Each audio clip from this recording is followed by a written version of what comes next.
Grateful is a word that Justin Sothoff uses quite a bit these days. If you followed his story here on Dakota News Now, you'll remember things for him haven't always been so easy. Yeah, for a while the pizzeria business owner from Bruce was suffering from liver disease and needed a transplant. And then a donor program at a Sioux Falls hospital shut down.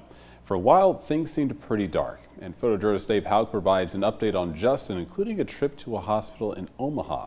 A story that you will only see on Dakota News Now.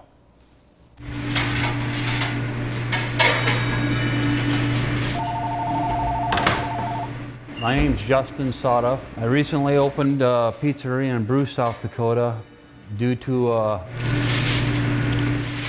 end-stage liver disease. I kind of was forced out of my excavation career. It's been a lot easier on me physically, but yet it's still really starting to take a toll here the last few months with just my health has been declining pretty rapidly. I was given by two different doctors.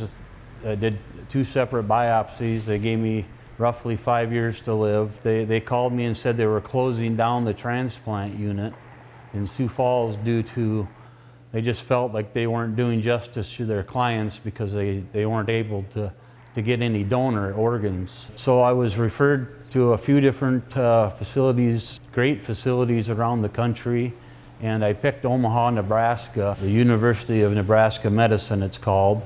And I was accepted into that after a 4-day liver evaluation here. There's some dark days. You're anticipating that donor organ. You're anticipating that call to come through daily, and enough time goes by without that call, it gets tough. My health, continually was declining.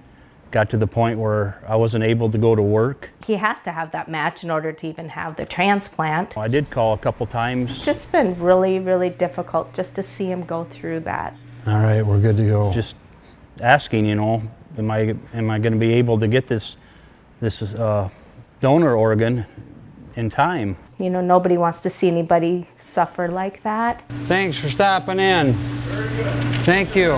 366838. I had a successful transplant back in July 20th, 2023. The luck of a transplant, they're telling me maybe 25 to 35 years, which would be more than I could ever ask for. I was up walking the very next day. Up to this point, I've been getting labs drawn every 2 weeks. Felt better than I felt in probably 15 years. So I was pretty confident coming that... Morning. Morning. How are you? I'm good. He would tell me the same. It's time to back off on labs. Okay. So your liver's working great. To watch your weight very closely and make sure you don't get bigger and bigger and bigger, because that puts you at risk for getting the fatty liver disease. Sure. You've gotten past the most critical point in time now. Oh, that's great. I don't want him to gain another 20 pounds in the next year or so. Again, fatty liver disease, the biggest risk factors in the United States are diabetes, obesity, and hypercholesterolemia. So if we monitor those and keep those under control, his graft should be fine. So right now he's right on schedule. So right now his liver is working perfectly well. He's not developed any other complications from the transplant. He is on some anti-rejection medications that we have to monitor very closely. As long as he takes the medication, his prognosis is excellent. And right now, as we've been talking about, he's pretty much on cruise control. Once again, thank you. Yeah, you're welcome. It's always good. Really appreciate It's always good. We'll have you come out here and get you scheduled for follow-up, okay? Just so grateful for the gift that I received. I feel it would make it complete. I think about it often. Look at this girl go. There isn't a week that goes by where I don't think about the sacrifice and the life that the donor had given me. So I would really like to convey, my heartfelt gratitude to the family, and I would like to learn a little bit more about the donor. I think it would bring a lot of closure to both of us.